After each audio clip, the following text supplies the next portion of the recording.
وعلیکم السلام ورحمۃ اللہ وبرکاتہ۔ خواب کے اندر لکڑیاں دیکھنا یا لکڑیاں کاٹنا۔ حضرت ابراہیم کرمانی رحمۃ اللہ علیہ فرماتے ہیں، خواب کے اندر لکڑیاں دیکھنا بہت زیادہ مال اور نعمتیں حاصل ہونے کی طرف اشارہ ہے۔ حضرت امام المعبرین علامہ ابن سیرین رحمۃ اللہ علیہ فرماتے ہیں، خواب کے اندر لکڑیاں دیکھنا کسی منافق آدمی سے نقصان پہنچنے کی طرف اشارہ ہوتا ہے۔ خواب کے اندر لکڑیاں کاٹنا محنت کے ساتھ رزق حلال میں اضافے کی طرف اشارہ ہے۔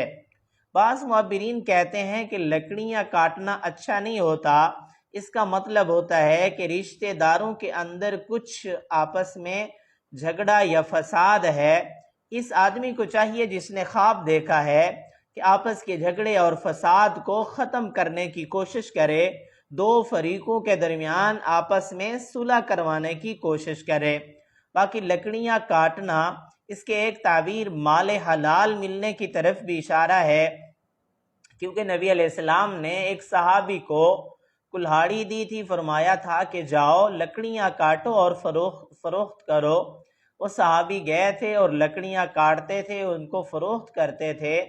اللہ رب العزت نے ان کے مال کے اندر بہت زیادہ برکت عطا فرمائی تھی۔